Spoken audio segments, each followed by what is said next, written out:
사랑하는 성도 여러분, 전생에 및 मसीह में प्रिय भाई और बहनों, शाखा और संघी कलीसियाओं के सदस्य और तमाम विश्वासी जो इस सभा में इंटरनेट के द्वारा संसार भर से शामिल है, और जिन दर्शकों, 시청자 여러분, 지옥 8번째 नरक संदेश श्रृंखला के ऊपर यह 8वां सत्र है। 색깔 중에 흰색과 검은색, सफेद और काले रंग के बीच में स्पष्ट अंतर होता है। 그래서 이 두 가지 색깔을 나란히 두고 हमें काला रंग बहुत गहरा लगता है, जबकि सफेद रंग शुद्ध और साफ नजर आता है। 참 희고 깨끗하구나 느낄 수가 있지요.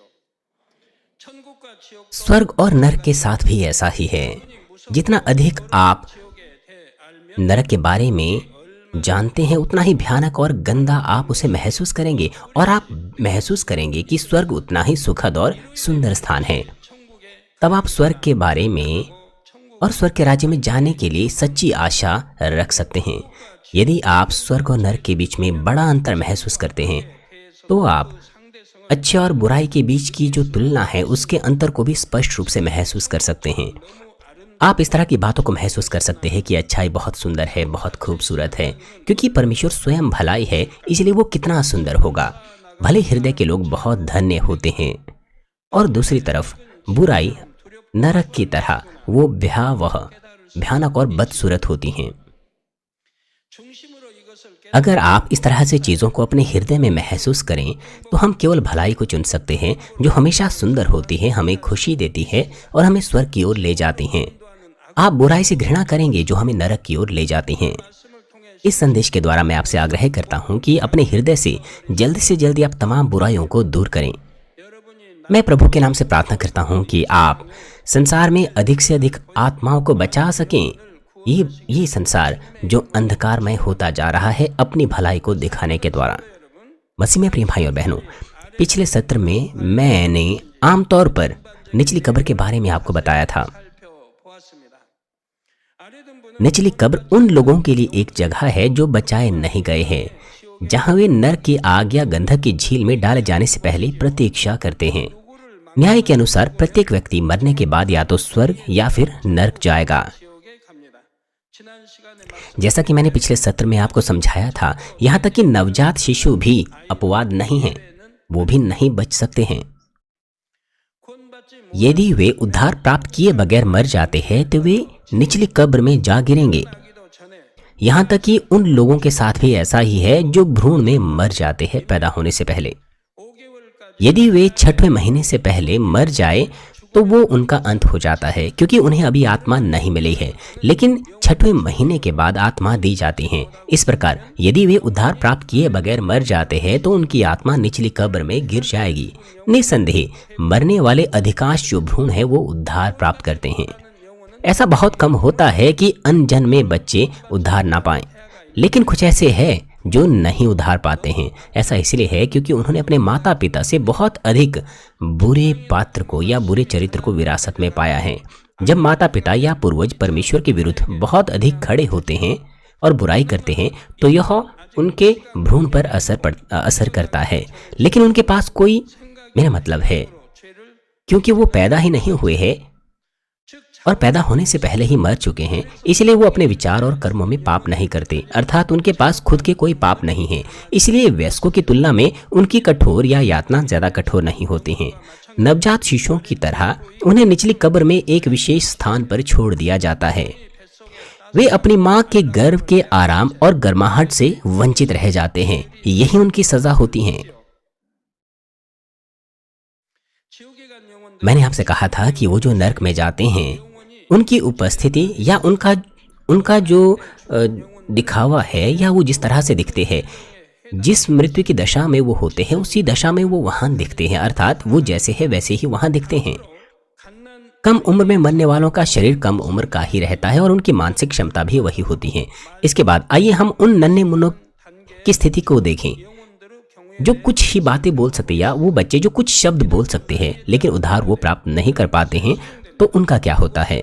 वो उनकी उम्र के हिसाब से ही 빼가게 अलग स्थान में रख लिए जाते हैं और उस 아직은 지적 능력 उम्र वर्ग को एक ही स्थान पर रखा जाता है। ये वो बच्चे होते हैं जिनका कोई सिद्धांत नहीं हो, अपने जिनके अपने पास कोई सिद्धांत नहीं होता, कोई ज्ञान नहीं होता, वो निर्णय नहीं ले पाते हैं, ना कुछ सोच पाते हैं, इसलिए वो अपने सहज ज्ञान से ही दर्द को महसूस करते हैं। 하지요. 자기가 죽었는지 वे ये भी नहीं जानते कि वो मर गए हैं, या फिर वो नर्क में है, या वो फिर वहां क्यों है। 그래도 엄마 아빠의 मगर क्योंकि अभी भी अपने माता पिता की यादें उनके पास है, इसलिए वो उन्हें पुकारते हुए रोते हैं। 내가 왜 여기 वो यह सोचकर अपनी माँ को बुलाते हैं कि मैं यहाँ क्यों हूँ 집에 और मैं कहाँ हूँ, मेरी मम्मी पापा कहाँ हैं, मुझे घर जाना है। 복잡한 जब बच्चे 공원 같은 데서 अपनी माँ को बाजार या मनोरंजन पार्क में या भीड़ वाली जगह पर खो देते हैं तो वो बहुत डर जाते हैं और वो बहुत रोते हैं। 무서운 아랫 음부에 और ये बच्चे कितने अधिक भयभीत होंगे, क्योंकि उन्हें अपने माता पिता की रक्षा के बगैर इस भयानक निचली कब्र में डाला गया है। 있겠습니까? 아이들에게는 견딜 수 यह आतंक उनके लिए असहनीय है। जब वे जीवित थे, अगर वो गिर जाते थे या घुटनों पर उन्हें चोट लग जाती थी तो उनकी माँ आकर उन्हें गले लगाती थी, लेकिन अब वो अपनी माँ के लिए रोते हैं, उनका खून बह रहा होता है, लेकिन उनकी माँ उन्हें कहीं दिखाई नहीं देती। 수많은 और इसके अलावा बच्चों का रोना, चीखना और नरक के दूतों की डरावनी आवाजें 소리와 기괴한 웃음 और उनकी दहाड़ देने वाली हंसी, 어찌할 바를 모르지요. ये सब चीजें उन्हें डराती हैं और वो नहीं जानते कि क्या करें। और इसी बीच नरक के दूत आते हैं, उन्हें कोड़े मारते हैं, उनके पूरे शरीर पर पैर रखते हैं 과 아픔에 और ये बहुत ही भयानक स्थिति होती है। 혹은 잘 걷지도 या उनमें से कुछ डगमगाते हुए भागने की कोशिश करते हैं, लेकिन छोटे बच्चों के लिए 빼가게 들어찬 곳에서 ये छोटे बच्चों के लिए ये जो जगह है जो छोटे बच्चों से भरी है, उनके बचने के लिए कोई जगह यहाँ नहीं होती। वे अपने चेहरे पर आंसू और बहती हुई नाक के साथ यहाँ वहाँ घूमते हैं, भागते हैं, एक दूसरे के ऊपर चढ़ जाते हैं, चोटिल हो जाते हैं, उनकी रक्त वहिकाएं फट जाती हैं, उन्हें घाव लगते हैं। वे इस मनहूस जगह पर अपने माता पिता को याद करते हैं, भूख और घबराहट से रोते रहते हैं। 다음으로 뛸 और आगे मैं उन बच्चों को दी जाने वाली सजा के बारे में बताऊंगा जो दौड़ सकते हैं और अच्छे से बोल भी सकते हैं। 약 मोटे तौर पर यह 3 से 5 साल की उम्र के बच्चे होते हैं। 이 어린 इन छोटे बच्चों के लिए अर्थात जन्म से लेकर 5 वर्ष की आयु तक उनका उद्धार बहुत हद तक माता पिता विशेषकर माँ के विश्वास के ऊपर निर्भर करेगा। 물론 어린아이 बेशक इन बच्चों के पास 길이 विवेक का न्याय भी होता है इन बच्चों का, 있는데도 통과하지 लेकिन अगर वो विवेक के न्याय को पास ना करे तो वो निचली कब्र में गिर जाएंगे। इन बच्चों को भी उम्र के हिसाब से वर्गीकृत किया जाता है और अंधेरी और चौड़ी जगह पर रख दिया जाता है। 바로 뒤에서 वे पागलों की तरह इधर उधर भागते हैं। वे नरक के दूतों से दूर भागने की कोशिश करते हैं जो 3 नुकीले भालों के साथ उनका पीछा करते हैं। नरक के दूत भालों से बच्चों की पीठ पर मारते हैं। वे उन्हें 찌르며 영 वैसे खदेड़ते हैं जैसे मानो शिकारी अपने शिकार 뭔지 को अपने सामने से भगा ले जाते हैं। 아시죠? क्या आप जानते हैं कि उनके 3 नुकीले भाले क्या हैं? 이렇게 ये 3 नुकीले ऐसे हैं जैसे 그런 이제 창 कांटे होते हैं। 아직 걷는 것도 능숙하지 वे अपने छोटे छोटे पैरों से दौड़ते हैं और अंत में एक पहाड़ी की चोटी पर पहुंच जाते हैं। 절벽 밑을 내려다보면 उस पहाड़ की चोटी के नीचे उबलता हुआ पानी होता है। 처음에는 इसीलिए पहले तो वो तुरंत ही उस चोटी से कूद नहीं पाते हैं, लेकिन अंत में उन्हें कूदना पड़ता है ताकि नरक के दूतों से वो बच सके जो उन्हें भाले से 내리지요. मारने की कोशिश करते हैं। और जैसे ही वो कूदते हैं 잠시 피할 수 있을지 तो भाले से छेदने के दर्द से तो वो बच जाते हैं, लेकिन जल्द ही वो उबलते हुए दर्द में पड़ जाते हैं। 코와 입으로 उस उबलते हुए पानी के दर्द में पड़ जाते हैं। उबलता हुआ वह पानी उनके नाक में मुंह में चला जाता है। वो कम से कम अपने सिर को पानी से बाहर रखने की कोशिश करते हैं। 지옥 사자들은 ऊपर से यह दृश्य जब नरक के दूत देखते हैं तो वो उन बच्चों का उपहास उड़ाते हैं। 저 아이를 누가 지옥 वे अपने 그 부모가 누구냐 वो इस तरह से मजाक उड़ाते हैं कि उनके माता पिता 이곳에 ओ게 해서 कहाँ हैं, 포기하자. किसने उन्हें नरक भेजा। आइए उनके माता पिता को भी हम पकड़ के यहाँ लाते हैं। आइए हम उन्हें भी यह दृश्य दिखाते हैं। 갔던 아이들 बच्चे कुछ देर तक इस खौलते हुए पानी में तड़पने के बाद उन्हें उस पानी से बाहर निकाला जाता है, जैसे मानो मछली किसी कांटे से पकड़कर बाहर निकाली जाती हैं। 장소에 फिर उन्हें उस स्थान पर रखा जाता है जहां से उन्होंने भागना शुरू किया था। फिर यह पूरी प्रक्रिया फिर से शुरू से दोहराई जाती है और यह फिर 됩니다. अनंत काल तक चलता रहेगा। मसीह में प्रिय भाइयों बहनों, मैं अब आपसे उन बच्चों के बारे में बताऊंगा जो 6 साल की उम्र से लेकर उनकी यौवन अवस्था अर्थात 12 वर्ष की उम्र तक के हैं।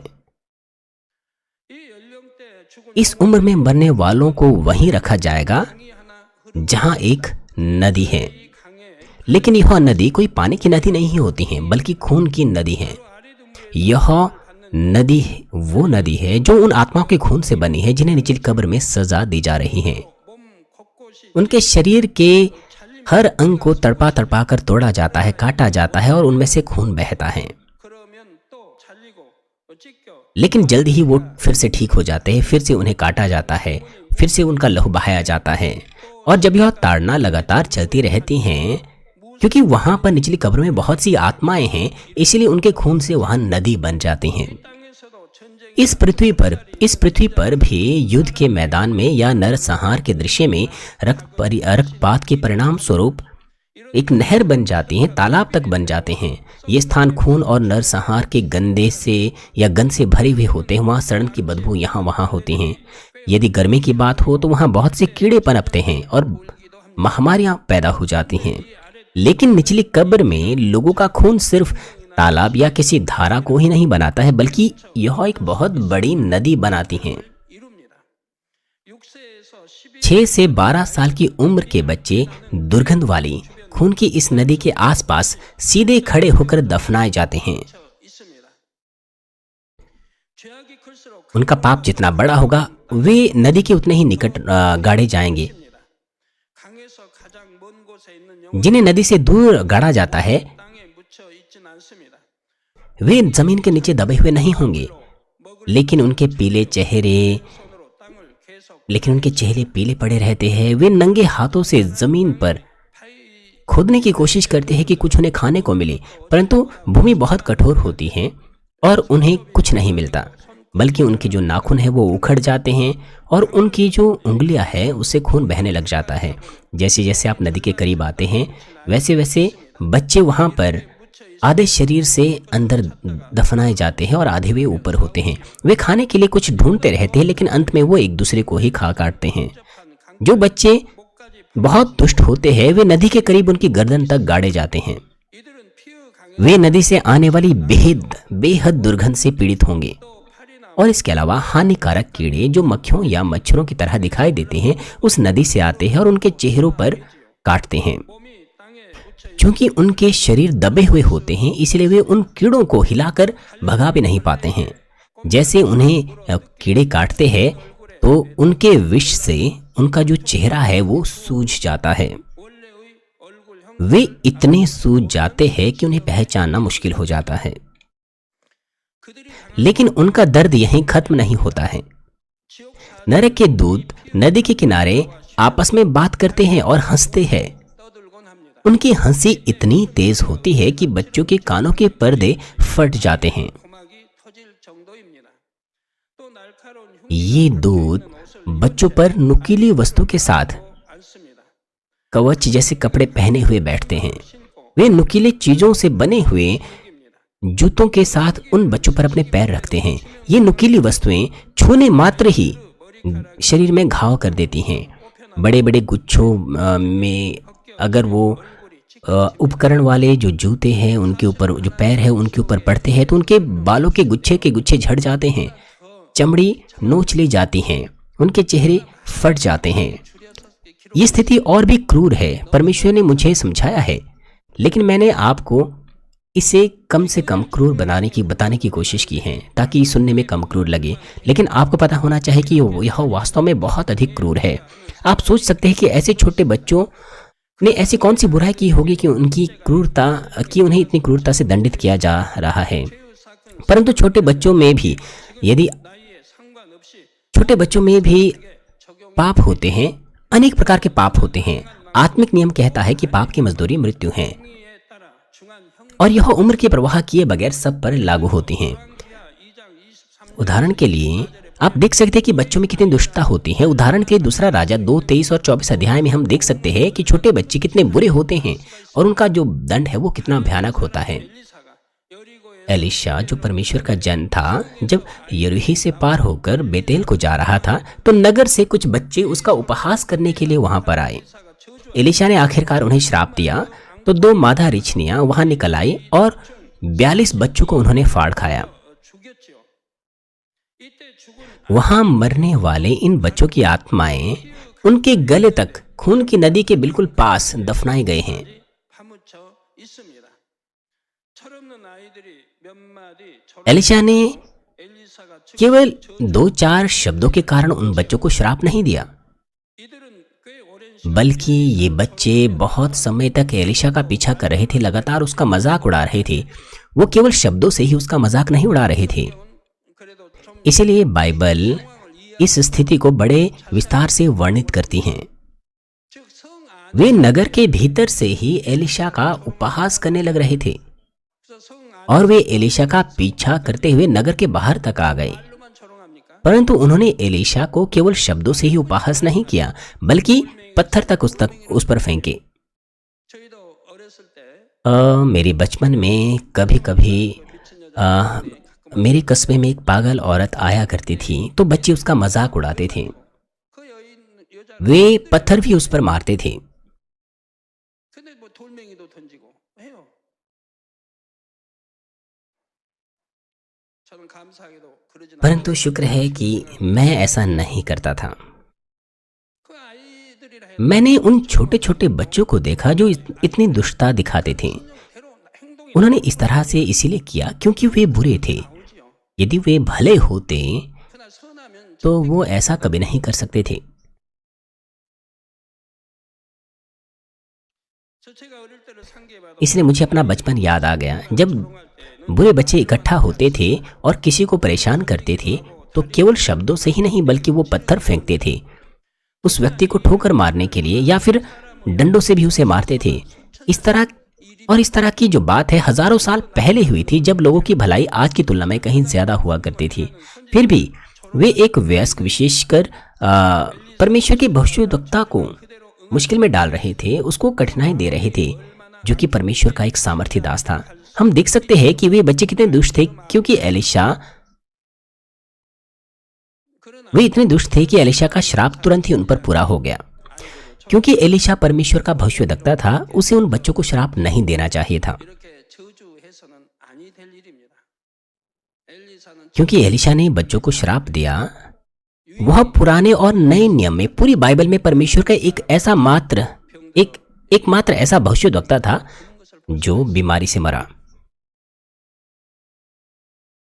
자 6살부터 12살까지 कुछ बच्चे जिनकी उम्र 6 से 12 के बीच की हैं, वे विवेक का न्याय प्राप्त करते हैं और उनमें से ज्यादातर अपने विश्वास के द्वारा बचाए जाते हैं। निचली कब्र में ये बच्चे 아랫 음부의 अपने स्वयं के पापों के 있지요. प्रतिशोध के रूप में भयावह दंड को प्राप्त कर रहे हैं। आज यदि आप समाचारों को देखें तो हम देख सकते हैं कि आज के बच्चे बुराई से कितने गहरे रूप से धबित हैं। 환영한 마지막 때이다 보니 जैसा कि यह अंत का समय है और पापों से भरा हुआ यह संसार है, 얘를 बच्चे जो बुरे काम करते हैं उसे देखकर हमें हैरानी होती है। उदाहरण के लिए वे दूसरे बच्चे को 돌립니다. धमकाते हैं क्योंकि उन्हें दूसरे बच्चे पसंद नहीं हैं। 안 된다고 집단 वे ऐसा इसलिए करते हैं क्योंकि उन्हें दूसरे बच्चे पसंद नहीं है। वो उन्हें धमकाते हैं, डराते हैं। वे दूसरे बच्चों को पीटते हैं, पैसे उनसे जबरन छीन लेते हैं, 괴롭혀서 उन्हें कष्ट देते हैं। 자살에 이르게 하는 일도 드물지. इतना कष्ट देते हैं कि वे बच्चे आत्महत्या तक कर लेते हैं। 이로 인해 아이들이 कुछ बच्चों को तो अपना स्कूल बदलना पड़ जाता है। 너무 두려우니까 그런 자녀들도 있는. ऐसे भी बच्चे होते हैं। 초등학생들이 폭력 집 अगर आप प्राथमिक कक्षा के स्कूली बच्चों की बात करें तो वो भी गिरोह बना लेते हैं और अपराध करते हैं। उनमें से कुछ तो थोड़े से पैसे के लिए हत्या तक कर डालते हैं। 이렇게 악을 행하 और अधिक डरावनी बात तो यह है कि उनके विवेक में कोई 그래도 दोष तक महसूस नहीं होता। यह आज की स्थिति है। बच्चे जिन्हें वयस्कों की तुलना में पवित्र होना चाहिए था, वे इस हद तक बुराई से दागदार हो रहे हैं।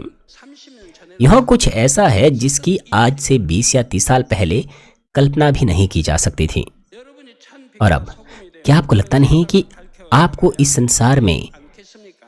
नमक और ज्योति बनना है कि आप इस संसार में चमके? 다음 시간에는 अगले सत्र में मैं यौवन के बाद लोगों को दी जाने वाली 4단계 형벌에 대해 말씀 4 स्तरों की सजा के बारे में बताऊंगा। 결론을 말씀드리면 आइए मैं इस संदेश का सारांश आपको दूंगा। मसीह में प्रिय भाई और बहनों, खास तौर पर जो माता पिता हैं, 어떠합니까? आपके बच्चों के विषय में आप सोचें, 구별되어 믿음의 자녀로 잘 성장하고 क्या वो इस संसार के संसार से अलग हैं? क्या वे एक विश्वास के रूप में पल बढ़ रहे हैं? 하면 먼저는 यदि नहीं तो मुझे आशा है कि आप सबसे पहले स्वयं को जांचेंगे। 자녀는 बच्चे शीशे की तरह होते हैं जो उनके माता पिता को दर्शाते हैं। उदाहरण के लिए, 곧바로 하나님은 दूध छोड़ाने के ठीक बाद शमूएल को परमेश्वर के मंदिर में ले जाया गया। 어렸을 때 이미 उसने कम उम्र से ही परमेश्वर की आवाज को सुना और बाद में इज़राइल का एक महान अगुवा बना। 이런 उसकी माँ हन्ना 삶으로 행한 शमूएल के विश्वास में कार्य करने के पीछे मजबूती से खड़ी रही। 없을 때 아이 उसने मन्नत मानी कि अगर परमेश्वर उसे एक बच्चा देगा तो वह उस बच्चे को परमेश्वर को देगी। 사무엘을 얻은 शमूएल को प्राप्त करने के बाद उसकी माँ ने अपना मन नहीं बदला, बल्कि उसने अपनी मन्नत को पूरा किया। 믿음으로 하나님께 उसने उस बालक शमूएल को परमेश्वर के हाथों में सौंप दिया। 이후로 이 한나는 इसीलिए हन्ना ने 받아가는 उसके बाद बड़ी बड़ी आशीषें प्राप्त की 사무엘이 위대한 और शमूएल परमेश्वर का महान भविष्यद्वक्ता बना। 여러분 의외로 आप में से कई लोगों ने इस चर्च में आने से पहले मन्नतें मानी थी, 지키지 못해서 और क्योंकि आप उस मन्नत को पूरी नहीं कर पाए, इसलिए आप लोग पूछते हैं कि कैसे आपको क्षमा मिल सकती है। 하나님과 बाइबल कहती है 서키라고 했죠. कि जो मन्नत आपने परमेश्वर के सम्मुख मानी है, आपको उसे अवश्य ही पूरा करना चाहिए। आप कैसे क्षमा प्राप्त कर सकते हैं? 마음과도 서운한 건 지키라고 성경은 돼 있죠. बाइबल तो ये कहती है कि खुद से की प्रतिज्ञा आपको पूरी करनी चाहिए, लेकिन आपने तो सेनाओं के यहोवा परमेश्वर के साथ मन्नत मानी है, अवश्य ही आपको उसे पूरा करना चाहिए। 아나니아 삽비라도 और साथ ही हनन्याह और सफीरा के मामले में भी उन्होंने अपनी प्रतिज्ञा को पूरा नहीं किया 걸 말씀 और तुरंत ही उन्होंने दम तोड़ दिया, 또 서운 अर्थात वो बचाए नहीं जा सके।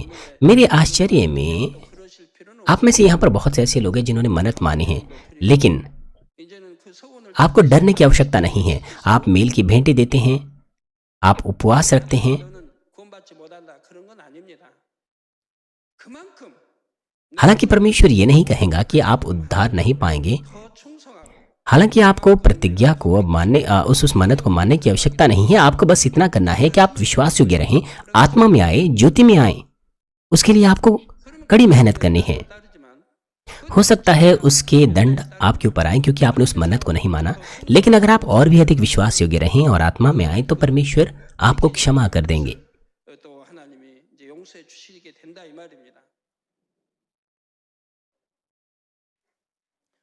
그러지 않고 무조건 죄지면 다 अन्यथा कुछ ही ऐसे होंगे जो उद्धार पाएंगे, 살아남을 자 얼마 없. लेकिन बेहतर यही होगा कि आपको अपनी मन्नत माननी चाहिए।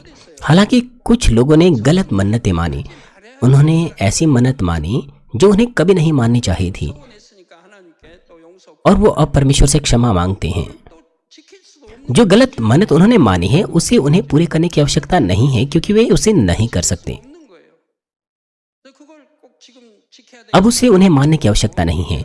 उन्हें अब जो करना है वो बस इतना कि वो अधिक विश्वास योग्य बने और अधिक मेहनत करें, प्रयास करें आत्मा में आने के लिए। 지킬 수 없는 서원을 했기 때문에 그걸 지키려고 वो उसे तोड़ना नहीं चाहते थे, लेकिन उन्होंने ऐसी मन्नत मानी जो वो नहीं पूरा कर सकते थे। इसीलिए उन्हें अब परमेश्वर के सामने अधिक विश्वास योग्य होने की आवश्यकता है, ताकि परमेश्वर आपकी उस गलत मन्नत को भूल जाएं। 믿음의 자녀로 양육하는 데 있어 가장 बच्चों को विश्वास में पालना बड़ा करने के लिए सबसे महत्वपूर्ण बात यह है कि माता पिता परमेश्वर के समक्ष धर्मी रहें। उन्हें एक अच्छी मिसाल को कायम करना है, अच्छे उदाहरण को स्थापित करना है। यदि माता पिता परमेश्वर से प्रेम रखें, वचन को पढ़ें, हर वक्त प्रार्थना करें, तो बच्चे भी वैसा ही करेंगे। 부부간에 섬기고 यदि पति पत्नी एक दूसरे की सेवा करें और बच्चों की भी सेवा करें, तो बच्चे भी दूसरों से प्रेम करेंगे और सेवा करेंगे। बेशक माता पिता को अपने बच्चों को प्रभावित करने के लिए अपने सच्चे हृदय से ऐसा करना चाहिए, और साथ ही जब वे असल में अपने बच्चों को परमेश्वर के हाथों में सौंपते हैं तो परमेश्वर उनकी देखभाल करेगा और उन्हें भटकने नहीं देगा। 기도 원장은 주님을 मेरी पत्नी और मैंने अपनी बेटियों को उस समय से विश्वास के साथ पाला पड़ा जब से हमने प्रभु को ग्रहण किया। हमने विश्वास का एक अच्छा उदाहरण स्थापित किया। हमने हमेशा अपना बेहतर किया, परमेश्वर के राज्य के लिए आराधना, प्रार्थना और उसकी सेवा में। घर में आवाज उठाने, मेरा मतलब है हमारे घर में कभी झगड़ा नहीं होता था, जोर से आवाज नहीं आती थी। हमने उनमें विश्वास को बोया ताकि हर मामले में वो परमेश्वर को ध्यान में रख सकें। मैंने बचपन से ही परमेश्वर में उन्हें प्रेम के साथ पाला और बड़ा किया और सिखाया। मेरे पास एक परिवार आया और माँ ने कहा कि इस चर्च में आने के बाद वे परमेश्वर से प्रेम करने और वचन के अनुसार जीवन जीने के लिए कड़ा प्रयास कर रहे हैं और बच्चों का भी पालन पोषण अच्छे से हो रहा है। उसकी बेटी की शादी हो गई है और उसके बेटे को नौकरी मिल गई है और वो बहुत धन्यवादी थी उनकी वृद्धि के लिए। लेकिन वो कहती है कि वह अपने बच्चों से कहती हैं कि तुम अपने माता पिता की आज्ञा मानते हो और अपने माता पिता से प्रेम करते हो, ये अच्छी बात है, लेकिन आपको अपने माता पिता को परमेश्वर से ज्यादा प्रेम नहीं करना चाहिए। सबसे बढ़कर आपको परमेश्वर से प्रेम करना चाहिए।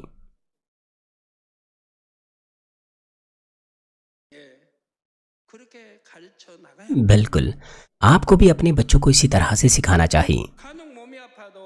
जब वो बीमार थे तब भी हम उन्हें अस्पताल नहीं ले गए, ना उन्हें कोई दवाएं दी। हमने परमेश्वर से विश्वास के साथ प्रार्थना की ताकि वो परमेश्वर के द्वारा चंगे हो सकें। तब परमेश्वर ने निश्चित रूप से उन्हें चंगा किया।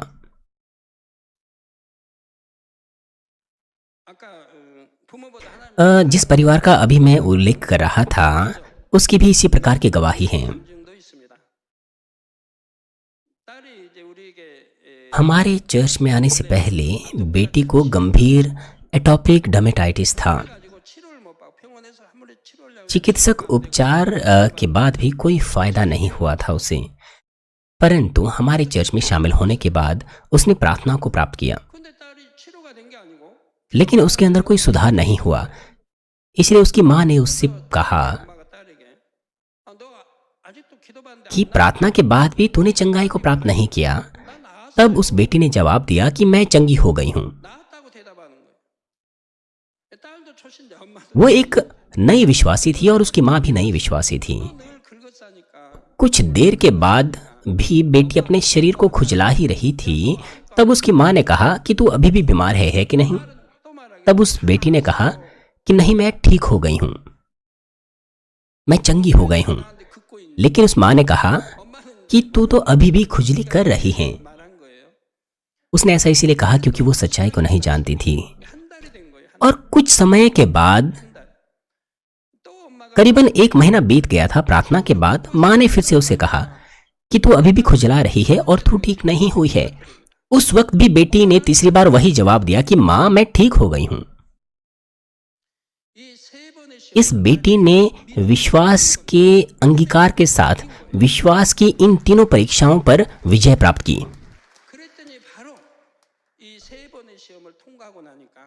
इन 3 परीक्षाओं को पार करने के बाद परमेश्वर ने उस पर काम किया और सटीक 1 महीने के बाद परमेश्वर ने उसे पूरी तरह से चंगा कर दिया।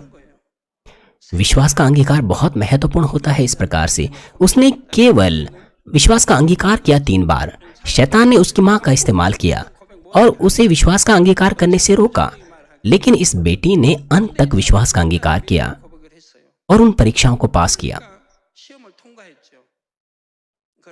और फिर प्रार्थना करने के ठीक 1 महीने बाद परमेश्वर ने उसे पूरी तरह से चंगा कर दिया। बाइबल कहती है कि जब आप विश्वास करते हैं तो परमेश्वर कार्य करता है। परमेश्वर आपके विश्वास के अनुसार कार्य करता है। यदि आप 3 बार परीक्षा को पास नहीं कर सकते हैं तो आपके विश्वास का अंगीकार झूठा हो जाएगा, इसलिए आप उत्तर प्राप्त नहीं कर सकते। मैं अपने बच्चों को विश्वास के साथ प्रार्थना के द्वारा परमेश्वर से चंगाई प्राप्त करने के बारे में ही सिखाता आ रहा हूं। इसलिए मैंने कभी नहीं कहा कि अस्पताल जाओ या दवाएं लो। यहां तक कि तब भी जब उन्हें गंभीर चोटें लगी थी इस चर्च में आने से पहले ही, इस चर्च के खुलने से पहले ही, तब भी मैंने कभी दवा या अस्पताल का जिक्र नहीं किया। मेरे आसपास के लोगों ने यह तक कहा कि अगर मैं उन्हें अस्पताल ना ले जाऊं तो इससे परमेश्वर की बदनामी होगी। विश्वासियों ने भी ऐसा कहा, लेकिन मैं बिल्कुल भी विचलित नहीं हुआ। तब परमेश्वर ने उन्हें पूरे तरीके से अपनी विधि के अनुसार चंगा किया और हमने महानता से परमेश्वर को महिमा दी। और साथ ही ऐसा नहीं है कि हमने उन पर ध्यान नहीं दिया, क्योंकि हम बहुत व्यस्त थे और हमने सब कुछ परमेश्वर के हाथों में छोड़ दिया था।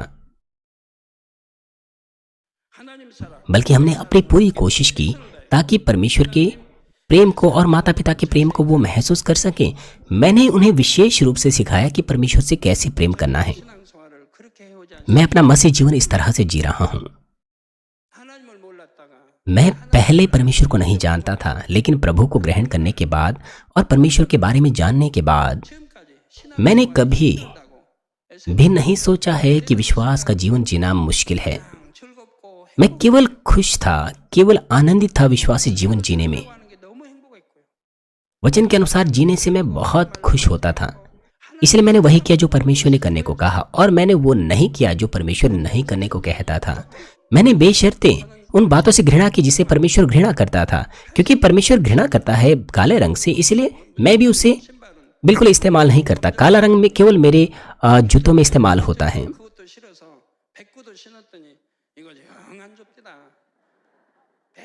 मैं हर दिन अपने जूतों को पॉलिश करता था और समय गुजरने के बाद मेरे जूते पीले होने लग गए। मैंने काले जूतों को पहनना बदल दिया। उसके सिवा मेरे पास घर पर कुछ भी काला नहीं है, क्योंकि परमेश्वर काले रंग से घृणा करता है।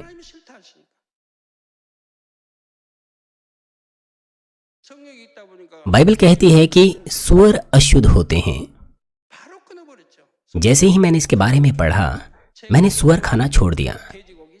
जिस दिन से मैंने इसे बाइबल में पढ़ा, मैंने उसे दूर कर दिया। जब मैं प्रभु में नहीं था, जब मैं शराब पीता था, मुझे सुअर बहुत पसंद था। मुझे भुना हुआ सुअर का मांस खाना शराब के साथ बहुत अच्छा लगता था। लेकिन प्रभु को ग्रहण करने के बाद जब मैंने बाइबल में पढ़ा कि सुअर अशुद्ध होता है, तो मैंने तुरंत ही उसे खाना बंद कर दिया और मैंने फिर बीफ खाना पसंद किया, जिसे मैं बहुत पसंद नहीं करता था। इसलिए जब मुझे मांस खाना होता है तो मैं बीफ खाता हूं।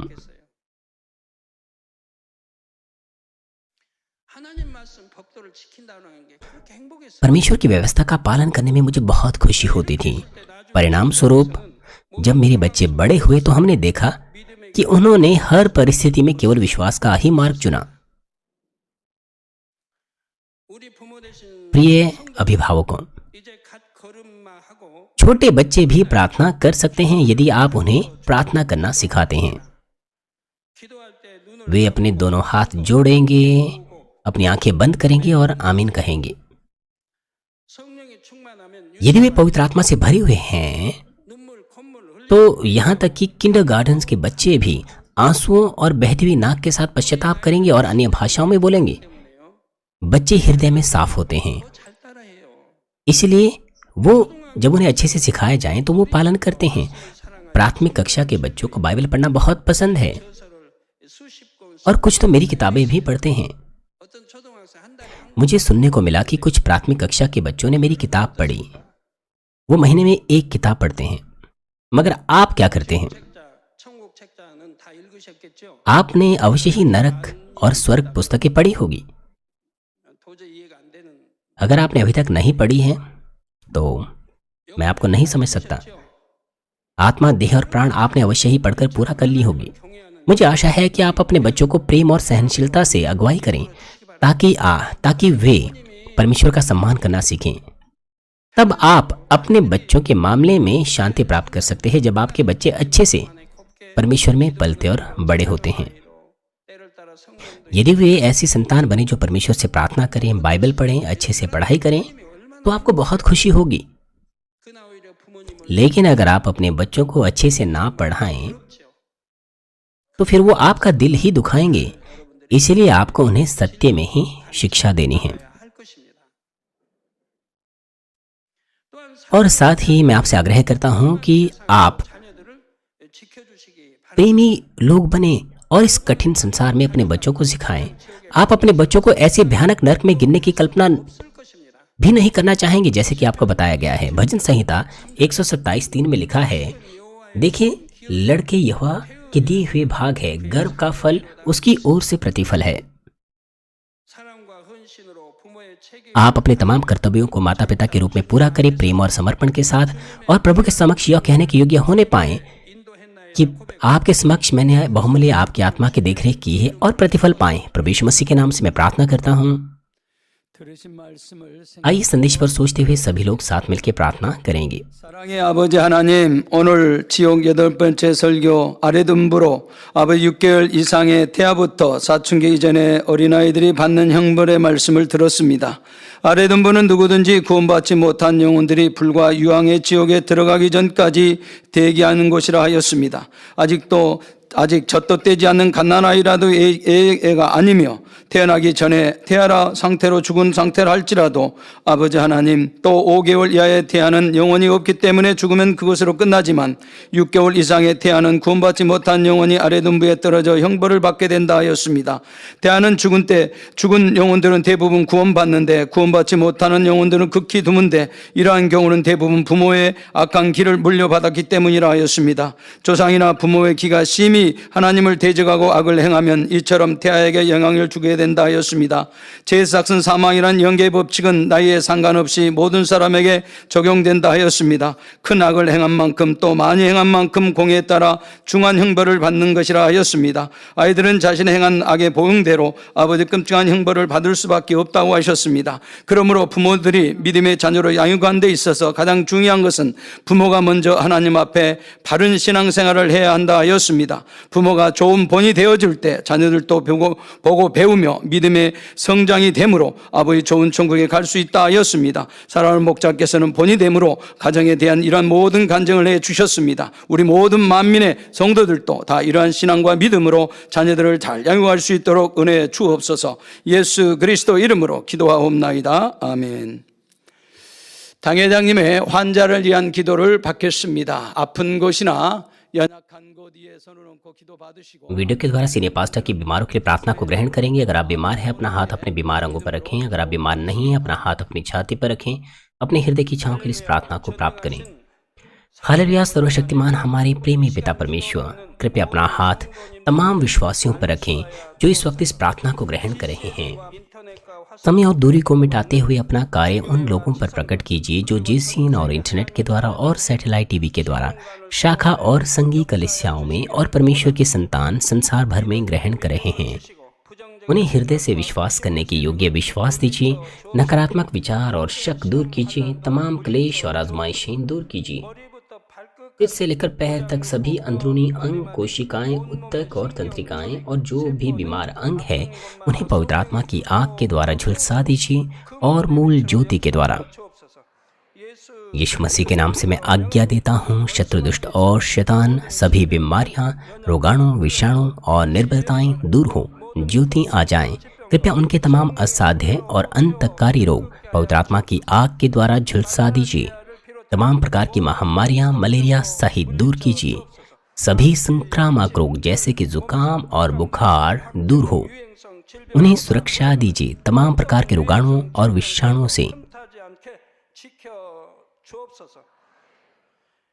पेट, फेफड़े, जिगर, छाती, यूट्रिन और आंतों के कैंसर से उन्हें चंगा कीजिए। एड्स, लुकेमिया, दिमागी रक्तघात, उच्च रक्तचाप, धीमा रक्तचाप, थायराइड की समस्याएं, हृदय, फेफड़े और स्त्री रोग और तमाम सूजन और जलन दूर हो। पोलियो, लकवा, गठिया और हर्निएटेड डिस्क से उन्हें चंगा कीजिए। पीठ दर्द, सिर दर्द और मानसिक दर्द और सभी दूसरे दर्द गायब हो जाएं। मिर्गी, स्वलीनता, उदासी, तंत्रिका रोग और दूसरी मानसिक बीमारियां दूर हो। सभी प्रकार के लकवे खुल जाएं, उठें, चलें और कूदें। आंखें सामान्य देखने लगें, कान सामान्य सुनने लगें, अंधे देखने लगे, बहरे सुनने लगे और गूंगे बोलने लग जाएं। सभी प्रकार के दुर्घटना के दुष्प्रभाव से उन्हें चंगा कीजिए। उनकी टूटी हड्डियां जोड़ दीजिए। उन्हें जलन से ठीक कीजिए। जलन और दहन संवेदना उनसे दूर हो। पिता, कोई दाग वहां न रह जाएं। सभी प्रकार की नशे की लत से, जहर पदार्थ और उनके इस्तेमाल से साफ हो जाओ। मृत कोशिकाओं, तंत्रिकाओं को फिर से जिला दीजिए। मृतकों को जिला दीजिए। उन्हें गर्भधारण की आशीष दीजिए। आप गर्भधारण की आशीष प्राप्त करने पाएं। यीशु मसीह के नाम से मैं आज्ञा देता हूँ, शत्रु, दुष्ट और शैतान, हवाओं के सामर्थ्य के शासक, स्वर्गीय स्थानों की बुराई की सेनाएं और उनके दास दूर हो। बुरी, अशुद्ध, झूठी, धोखे की और अलग करने वाली आत्माएं और अंधकार के तमाम बल दूर हो। दुष्टता के तमाम बंधन खुल जाएं, अंधकार दूर हो, ज्योति आ जाएं। पिता परमेश्वर, उन्हें ताकत दीजिए कि वे प्रार्थनाओं में पुकारें, पापों को दूर करने की उन्हें सामर्थ्य दीजिए और वे पवित्र हो जाएं। जब उनका प्राण समृद्ध होता है, सब बातों में वे भले चंगे रहें और उनके परिवारों में भी सुसमाचार का प्रचार किया जाए। उन्हें सुरक्षा दीजिए सभी दुर्घटना और विपत्तियों से पूरे सप्ताह भर, और आशीष दीजिए कि एक समृद्ध जीवन बिना किसी समस्या के वे जी सकें। पवित्र आत्मा के अग्निमय बाड़े में स्वर्गीय सेना, स्वर्गदूतों और अपनी धधकती आंखों के द्वारा अपने सभी बच्चों को, उनके घर, कार्यशालाओं और व्यापारों को सुरक्षा दीजिए। विद्यार्थियों को बुद्धि और समझ दीजिए। जोश और जुनून, मेहनत से पढ़ाई करने के लिए उन्हें दीजिए। कृपया उनका हृदय और मन संसारिक चीजों से बचाएं और वो परमेश्वर को और भी अधिक जुनून के साथ प्रेम करने पाएं। आपके बच्चे चाहे खाएं पिएं या जो कुछ भी करें, इन सब में वो अपना जीवन पिता परमेश्वर आपको महिमा देते हुए जीने पाएं। वे जीवित परमेश्वर की गवाही ये कहकर देने पाएं कि मैं परमेश्वर से मिला हूं, मैंने परमेश्वर का अनुभव किया है और उससे उत्तर और आशीषें प्राप्त किए हैं। पिता परमेश्वर, आपका धन्यवाद। सारी महिमा केवल आपको मिले। हमारे प्रभु यीशु मसीह के नाम से मैं प्रार्थना करता हूँ, आमीन।